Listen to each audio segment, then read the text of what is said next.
पश्चिम बंगाल चुनाव में बीजेपी की ओर से बड़े नेता जबरदस्त प्रचार कर रहे हैं।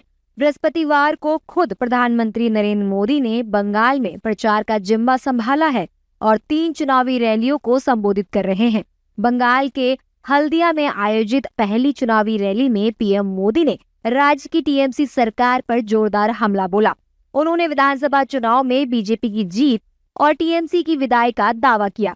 रैली में उमड़ी भीड़ से उत्साहित पीएम मोदी ने कहा कि ये आधी टीएमसी की निर्मम सरकार के जाने का ऐलान है और बीजेपी के आने की दस्तक है।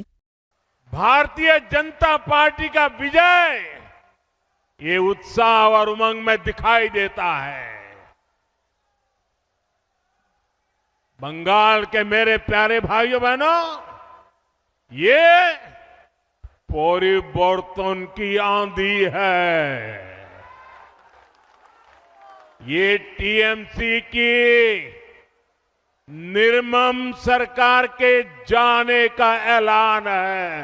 जो कमाल 5 साल पहले नंदीग्राम ने किया था, इस बार वही हाल भवानीपुर में भी होने जा रहा है।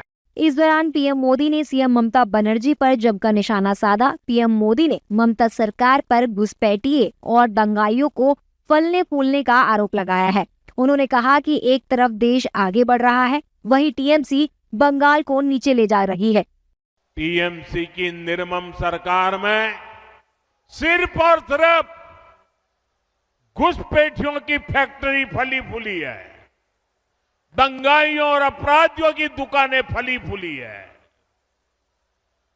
टीएमसी की निर्मम सरकार ने फर्जी डॉक्यूमेंट बनाना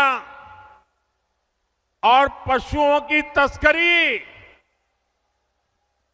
यही इंडस्ट्री डेवलप की है। साथियों, ये इसलिए हुआ क्योंकि टीएमसी की राजनीति भय पर आधारित है। उनकी राजनीति का एक ही केंद्र बिंदु है, भय। डर दिखाओ, भय पैदा करो। प्रधानमंत्री मोदी ने पश्चिम बंगाल की जनता से बीजेपी की जीत का आशीर्वाद मांगा है। उन्होंने कहा कि बंगाल का ये चुनाव सामान्य नहीं है। बीजेपी सरकार का मिशन है सबका साथ, सबका विकास और सबका हिसाब। 23 अप्रैल को भारी मतदान करना है। हर बूथ पर बीजेपी के इन सभी साथियों को विजयी बनाना है।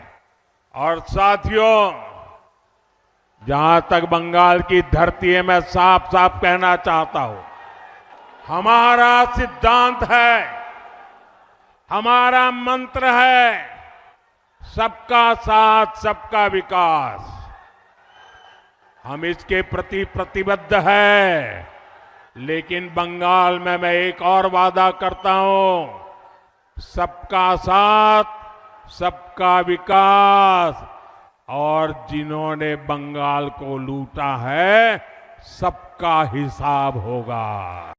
प्रधानमंत्री ने स्वतंत्रता सेनानी सतीश चंद्र सामंता को याद करते हुए राज्य की जनता को 6 गारंटियां दी हैं। उन्होंने राज्य को विकसित बनाने के लिए बंगाल की जनता से बीजेपी को वोट करने की भी अपील की है। बता दें कि बंगाल में 23 और 29 अप्रैल को 2 चरणों में मतदान होने हैं, जबकि 4 मई को चुनाव के नतीजे घोषित होने हैं।